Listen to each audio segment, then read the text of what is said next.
So, ay mga kanegrang ina, ayan, sobrang dilim natin. Nandito tayo ngayon sa UP, sa Baker. So, kami ay mag-picnic with Rexel, Mission, D-Boy, and Zion. So, ayan, medyo gabi tayo. Ayan, medyo maliwanag. Buti na lang, may dala tayong ilaw.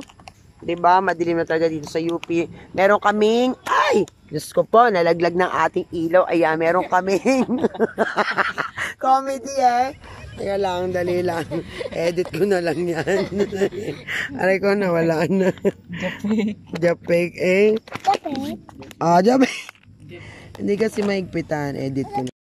Ayan mga kanegran. Ayan, naka-record na ba? So, ayan, nandito kami ngayon sa Baker. Kami ay mag-picnic. So, dapat talaga kami ay mag-picnic kaninang 3 p.m. Kaya nga lang po, umulan. Kaya ngayon kami nag-gayak na mag-picnic. Diba? Presko, maganda ang bituin. Wag namang umulan sana. Diba? So, ayan. Meron kaming baon pancake dito. Diba? Mamaya makikita niyan. Kunin natin. Ay, kala medyo mahirap Saglit lang. Ayan. Medyo anda mo, hindi pantay. Ayun, 'di ba? So ito na, ilabas natin ang ating baon. Ayan, dapat kanina kung natuloy kami may baon kaming kanin, ulam, pero ngayon pancake na lang. And then I made honey, 'di ba? Honey with cinnamon powder. Maple syrup, tapos ito yung ating pancake. Muntik na masunog. Opo, eat mo po. Ayan. Diba guys? So, see you later! Ayan na nga po mga kanegrang ina. Laro-laro ang aking dalawang apo. Diba? Takbon-takbo dito sa Baker. At may isa pong pulubi na kaiga doon. Yan. Maawa na po kayo. Yan, enjoyin natin ang Baker. So, hindi natin masyadong kita ang between. Sila lang, mga bata. Hagis na, okay. Kunin na yan. Then, ihagis na. Yan. Diba? Para mamaya, yan ang secret, guys. Para makatulog agad ang bata. Dali nyo sa isang lugar na magtatatakbo sila ng todo. Para mamaya pag-uwi, pagkatapos mag-shower, sleeping beauty na ang mga yan. O, diba? Diba? Mag-exercise. So, itong Baker, dito kami nagba-volleyball dati. Diba? Nung maliit pa lang aking bunso. Kasi sumali din ako sa tryout before. Lumalaban din kami. Ayan. So, ayan ang mga bata. Say hi! O, diba? Mga busog na yan. Kumain ng pancake. Si Zion. So, ayan guys. See you later.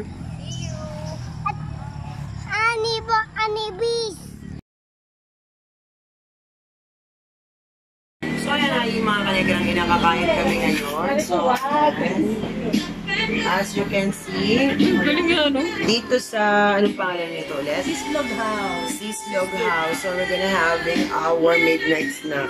Diba? No diet at all. So, ito ang aking sister, si Abby. Kasama ko ulit, syempre. Medyo pumapantay na yung kulay namin dalawa. Namumuti na rin ako. Madaya yung camera. So, ayan guys.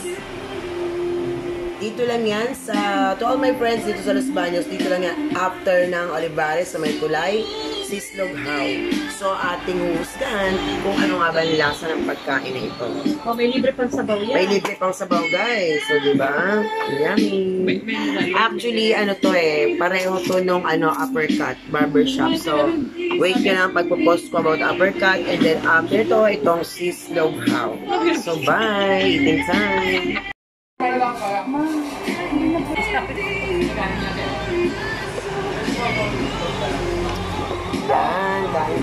Kain tayo. Ate, ang dami nito.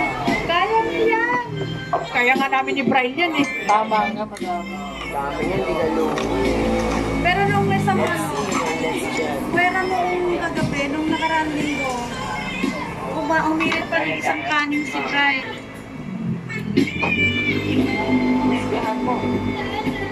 Then mo guys, 150 lang to.